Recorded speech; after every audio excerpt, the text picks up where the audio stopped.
سماء فطرت، جب آسمان پھٹ جائے گا، وَإِذَا الْكَوَاكِبُ انتثرت، اور جب کہ تارے بکھر جائیں گے، جھڑ جائیں گے، وَإِذَا الْبِحَارُ فُجِّرَتْ، اور جب سمندروں میں ابال آ جائے گا، وَإِذَا الْقُبُورُ بُعْثِرَتْ، اور جب قبریں تلپٹ کر دی جائیں گی، عَلِمَتْ نَفْسٌ مَا قَدَّمَتْ وَأَخَّرَتْ، ہر جان جان لے گی کہ اس نے کیا آگے بھیجا، کیا پیچھے چھوڑا، یا کس شے کو آگے کیا، کس کو پیچھے کیا۔ یہ دونوں الفاظ یہاں سمجھ لیجئے، بعد میں بھی آئیں گے۔ یہ ایک ہے کس شے کو آگے بھیجا، کس شے کو پیچھے چھوڑا، یہ ہم پہلے بھی پڑھ چکے ہیں۔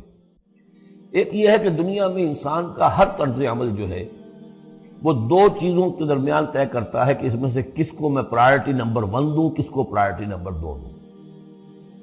جس کو پرائرٹی نمبر 1 دی ہے، ترجیح نمبر 1، وہ ہے جس کو اس نے آگے کیا۔ جو ترجیح 2 میں رکھا وہ ہے جو پیچھے کیا۔ بس یہی سارا معاملہ ہے کہ تم نے آخرت کو ترجیح اول دی ہے یا دنیا کو، کس کو مقدم رکھا، کس کو مؤخر۔ ایک راستہ یہ ہے کہ میرا مطلوب تو ہے آخرت، دنیا جتنی مل جائے نہ ملے تو بھی کوئی بات نہیں۔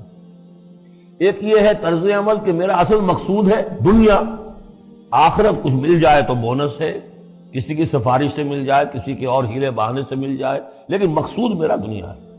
تو بما قدمت واخرت، کیا آگے کیا، کیا پیچھے کیا، یا کیا آگے بھیجا، کیا پیچھے چھوڑا۔ یا ایھا الانسان ما غرک بربک الکریم، اے انسان تجھے کس شخص نے دھوکے میں مبتلا کر دیا ہے اپنے رب کریم پر۔ یہ وہ مضمون ہے کہ جو سورہ حدید میں آ چکا ہے، سورہ لقمان میں آ چکا ہے، وَلَا يَغُرَّنَّكُم بِاللَّهِ الْغَرُورُ۔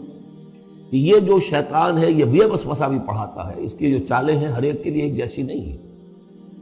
کسی کو یہ ہے کہ کسی فرض سے روکنے کے لیے نفل میں لگا دے گا، تم نفل کاموں میں لگے رہو، مجھے اونچی عبادت ہے، تقرب اللہ حاصل ہو جائے گا، فرائض سے کنارہ کشی ہو جائے گی۔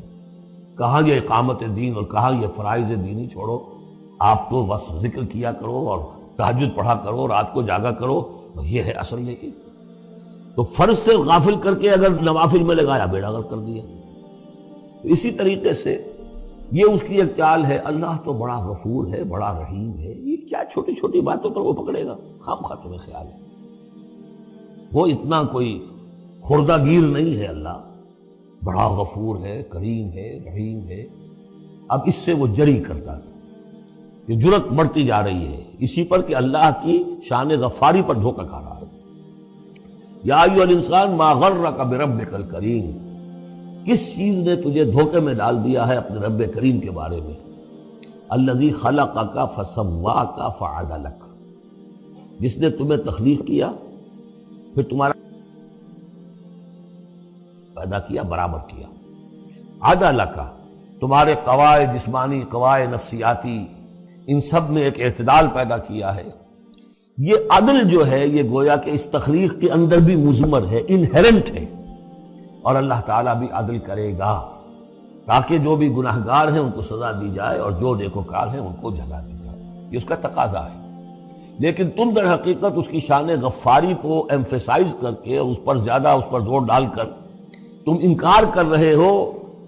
فی ای صورت ما شاء رکبک، پھر جس شکل میں اس نے چاہا ہے تمہیں ترکیب دے دیا، جوڑ دے دیا۔ کلا بل تکذبون بالدین، تم جزا و سزا کا انکار کر رہے ہو، در حقیقت اللہ کی شان غفاری کے قصیدے نہیں پڑھ رہے ہو، بلکہ یہ شان غفاری کے قصیدے پڑھنے کا مطلب کیا ہے کہ تم در حقیقت جزا و سزا کا انکار کرنا چاہتے ہو۔ عصیاں سے کبھی ہم نے کنارہ نہ کیا، پر تو نے دل آزردہ ہمارا نہ کیا۔ ہم نے تو جہنم کی بہت کی تدبیر، لیکن تیری رحمت نے گوارا نہ کیا۔ یہ بالکل وہی فلسفہ ہے۔ جہنم کی تدبیر کر رہے ہو تو اس کی عدل کا تقاضا ہے کہ جہنم میں پہنچائے تمہیں۔ یہ دھوکہ دے رہے ہو اپنے آپ کو، اس کے جزا و سزا، اس کی عدل کا انکار کر رہے ہو۔ یہ ہے اصل میں صورتحال کی جو سمجھ لینے کی ضرورت ہے کہ اس نے تمہیں بنایا، اس کا تسویہ کیا، اس میں عدل پیدا کیا، توازن پیدا کیا، پھر تمہیں جس طرح چاہا جوڑ دیا۔ کسی کی ناک بڑی بنا دی، کسی کی آنکھیں بڑی بڑی بنا دی، جو چاہا اس نے کیا۔ آپ نے اپنے فیچرز خود تو چوز نہیں کیے ہیں کہ اپنی مرضی کے مطابق بنا دیے گئے ہیں، آپ کی مرضی کے مطابق۔ ہاں، حضرت حسان ابن ثابت نے کہا ہے حضور کے بارے میں کہ کأنک خلقت کما تشاء، اے نبی ایسے معلوم ہوتا ہے کہ آپ کو تو پیدا کیا گیا جیسا کہ آپ نے چاہا. آپ کا حسن جو ہے وہ اپنی جگہ پر ایک شے تھی، وہ ایک اعجازی صورت ہے. ظاہر بات ہے انسانوں کو جو بھی ملتا ہے وہ تو اپنا ان کا چوائس کوئی نہیں. فی ای صورت ما شاء رکبک، مختلف اجزاء کو جس صورت میں چاہ جوڑ دیا. کلا بل تکذبون بالدین، اصل بات کیا ہے کہ تم جزا و سزا کا اور عدل کا انکار کر رہے ہو. وَإِنَّ عَلَيْكُمْ لَحَافِظِينَ، جبکہ ہم نے تمہارے اوپر محافظ فرشتے بھیجے ہوئے ہیں. یہ تو پھر سب ایکسرسائز ان فیوٹیلیٹی ہوئی. کائے کو ہم نے فرشتے بھیجے؟ خواہ کو دو سنتری تمہارے ساتھ ہم نے بٹھا رکھے کائے کے لیے؟ اگر جزا نہیں، سزا نہیں، پکڑ نہیں، محاسبہ نہیں، کچھ نہیں، تو یہ کیا ہے؟ ہم نے کائے کے لیے کیا؟ وَإِنَّ عَلَيْكُمْ لَحَافِظِينَ كِرَامًا كَاتِبِينَ، وہ بڑے باعزت فرشتے جو لکھ رہے ہیں. يَعْلَمُونَ مَا تَفْعَلُونَ، جو جانتے ہیں جو کچھ تم کر رہے ہو. یہ چیز اللہ نے پھر کائے کے لیے کی؟ یہ سب جیسا کہ میں نے کہا ایکسرسائز ان فیوٹیلیٹی ہے. یہ تو عبث ہے، کار عبث. اور اللہ تعالیٰ کوئی کار عبث بیکار نہیں کرتا. تو نتائج نکلیں گے. نتائج کیا ہیں؟ ان الابرار لفی نعیم، نیکوکار اللہ کے وفادار بندے وہ ہوں گے نعمتوں میں. وَإِنَّ الْفُجَّارَ لَفِي جَحِيمٍ، اور جو فاسق و فاجر ہوں گے، جو کہ اپنی نفس کی شہوات و خواہشات کے بندے ہوں گے، لفی جہیم، وہ جہنم میں ہوں گے. یصلونہا یوم الدین، داخل ہوں گے اس میں یوم الدین کو، جزا و سزا کے فیصلے کا دن.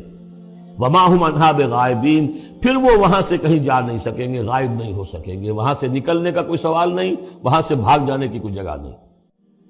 وما ادراک ما یوم الدین، اور تمہیں کچھ پتا ہے، کسی نے کچھ بتایا ہے یوم الدین کیا ہے؟ ثم ما ادراک ما یوم الدین، پھر تمہیں کچھ اندازہ ہوا ہے کہ یوم الدین کیا ہے؟ یوم لا تملک نفس لنفس شیئا والامر یومئذ للہ، جب کسی جان کو کسی دوسری جان کے لیے کوئی اختیار حاصل نہیں ہوگا، اور امر کل کا کل اللہ کے ہاتھ میں. والامر یومئذ للہ، لمن الملک اليوم للہ الواحد القہار. واتقوا یوما لا تجزی نفس عن نفس شیئا ولا يقبل منها شفاعۃ ولا یؤخذ منها عدل ولا هم ينصرون. وہ دن جانتے ہو، وہ دن.